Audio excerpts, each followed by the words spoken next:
you guys have day jobs or music is your only occupation?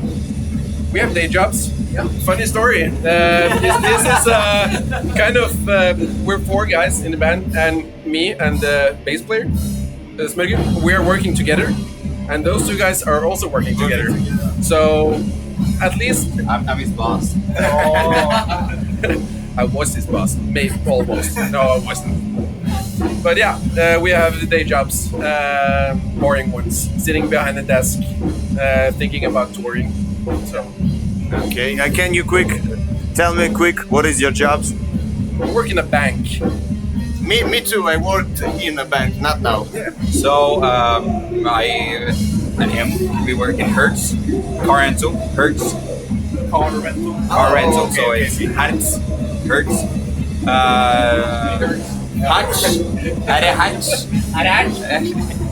I actually am a owner of a franchise, so I'm a part owner of a franchise in the car rental, and he works for me. Yeah, okay. I can elaborate. I work with him. Obviously, yeah. I work with him. God damn it! How do you think, is it possible for a musician in today's Norway to gain a living only by his band's activity, putting out records, playing gigs and selling merch? Is it possible to gain a living only by that?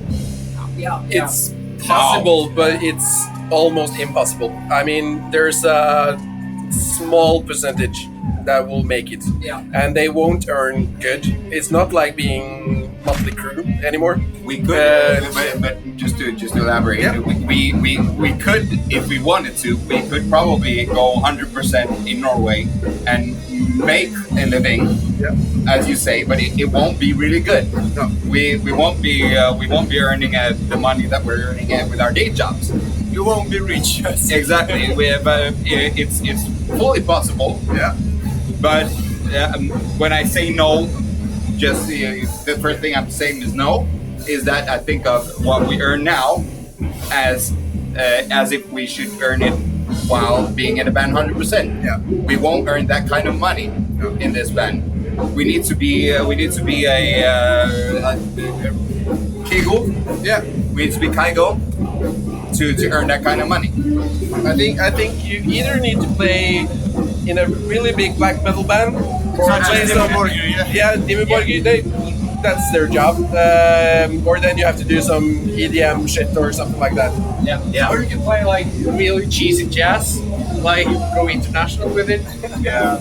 Kind of hard, but or you have a dialect in Norway, which is called Northern Norwegian, and you have a lot of Northern Norwegians that are earning good money on singing in Northern Norwegian. So none of us are really Northern Norwegians, are we now? Okay, so it's possible, but it's practically impossible. Yeah. I understand you.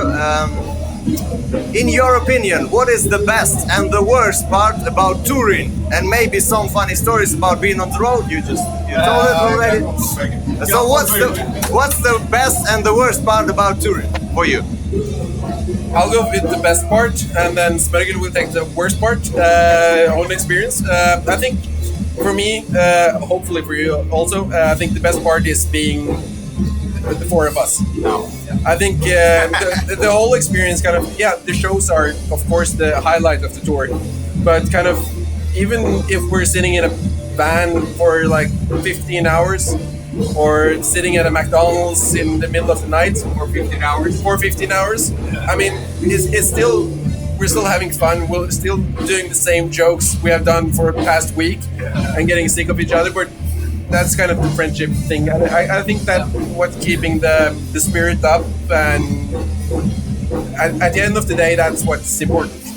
Okay, so just hanging out with people you like. And what is the worst part about touring? Yeah, well, not the worst part, but I have a story. So that is the worst part. Yeah, his story is the worst part. Yeah, basically it is. So we were, I believe it was our first concert in Krakow, in Poland, for our first tour. Last year. Yeah. So we got piss drunk after the concert, of course. Obviously. Yeah, obviously.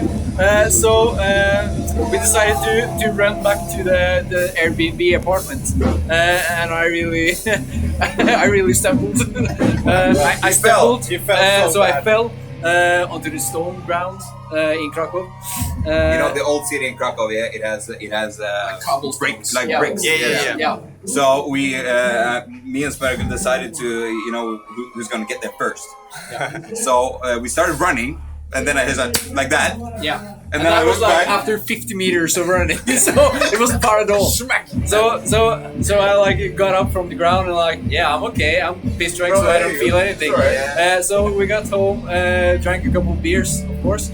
Then we went to sleep. We basically passed out. yeah. Enough about that. But either way, we got a couple of beers, and then we had this really cool hot tub in the apartment. So I had never tried one of these hot tubs before. So I like, yeah, fuck yeah, I'm gonna try this.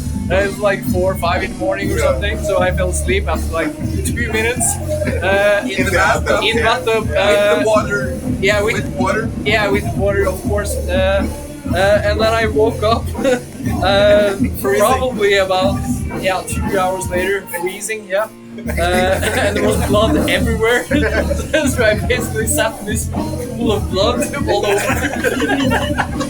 Which is very black metal. Right? Yeah, it's very black metal. Yeah. So then I got up and like, shit, I gotta do something about this because I was constantly bleeding from my elbow. Had a really And bad it- cut. Yeah, and You really were bad bleeding cut. from falling, yeah. Yeah, from full. So I got up, tucked my arm into a towel, and then just got to sleep. Woke up the next morning, there was blood everywhere. And since we had an apartment, we were sharing a kind of a sleeping sofa. Yeah. So I didn't know anything had happened because he said he was all right before we went to bed. And when I woke up, he's lying beside me, and there's blood everywhere in the bed, on the sheets, everything. And I was like, what the fuck is going on? And he went for the rest of the tour. He went like that, and because he had like a bruise here as well. Yeah. And he went like that Yeah, for the entire tour. So I really had to. So we got to a pharmacy where we had to buy some bandages just to get all around the arm, so it was stiff like hell. I couldn't move it. So I was like this. So when I played bass, I was like. First row. Yeah, the first show afterwards. first Oh, show. it was horrible. So yeah, but it was all good. It went good. Yeah. Okay. No infection that I know of. The best part, you didn't get an infection. No, yeah, that's the best part. Okay. Let's say I'm in a band that wants to start touring, especially outside Ukraine, but I have no idea where to start. What tips could you give me in this hypothetical situation? First of all, make some music that you actually believe in. That you believe you are giving something to the audience at least. That's like the first step. Yeah. Okay, someone. I think you have to believe in what you do. Of course, there's different ways, as we do now as well, to come out of Norway. We use a promoter. We use an agency to book using the contacts, the networks that promoter has. That's really valuable for us. But from my experience as well, that if you go to Poland or somewhere else in eastern parts of Europe, I think the bar owners are really positive of getting new bands come there and play. So I think for many people, at least in Norway, they think that organizing a tour is really difficult. But yeah, you need to use some hours sitting at sending emails, calling pubs, doing the homework. If you're doing it yourself. But yeah, if you do it yourself. But I think for many bands, you are actually able to do it yourself. But you just need to believe in what you're doing and actually using the time to do it. Work hard. Yeah, and in the end, if you believe that you're gonna make anything of coming out and playing on pubs and bars and whatever, you're not. You're gonna spend money, and you're not gonna get them back. So that is the end game. So you're doing it for fun. Exactly. Yeah. And as long as you do that, you might just make it to the other side. we haven't made it at all. No. We were It's still fun though. huh? It's still fun though. Yeah, of course. and as long as it's fun, it's good. But you need to make those hours, as he says, and you need to make the time, and you need to spend some money, and just have a good time. If you don't do that, you have nothing to do in any tour at all. Okay. Thank you for your time, guys. It was a pleasure talking to you. Thank you. I wish you the best of luck during today's concert, because you haven't played yet, and as your tour as a whole. If you want to finish this up with some final words, now is the time to do it. It's a huge pressure. Okay, you start. Okay, so if we are going to finish this year, I would say, for those of you who hasn't listened to our band yet, of course, you have to check it out. Yeah. But also check out Steel Panther, for fuck's sake. So Steel Panther. Yeah. Steel Panther, yeah. That's like the final words. And do you have Spotify in Ukraine? No. Where do you get music? Do we have Spotify in Ukraine? I don't use it. Spotify is available in Ukraine. Yes. It's available, yeah. So you have it available. What do you use to listen? Different shit. We use Google Music. We use Okay, so Google iTunes. Play or Google Music. We are available on Google Music. We just released a new album. Get it! Okay, thank you. Yeah. I think that's a it. wrap. Don't be afraid of heavy metal. And don't use drugs. Yeah. Don't use drugs, kids. It's bad. Drugs are bad. You shouldn't do drugs. Okay? Okay. Thank you, guys. Thank you again. Take care. Thank you. I see. Perfect.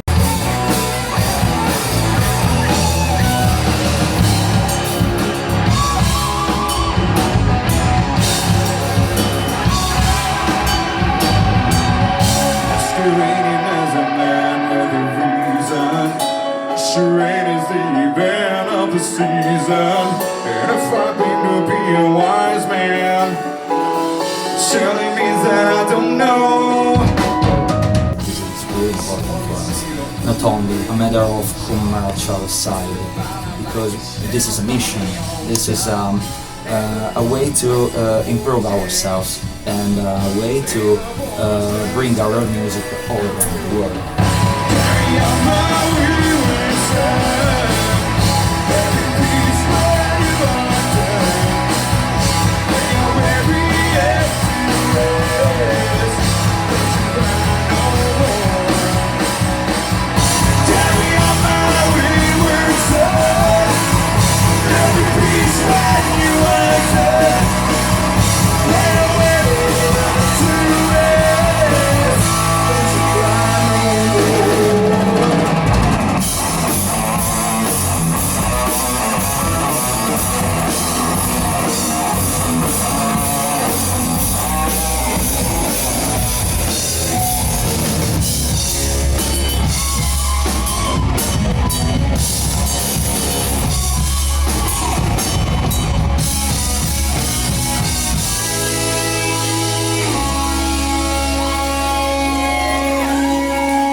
Don't be afraid of heavy metal. And don't use drugs, yeah. Don't use drugs, kids. Get it!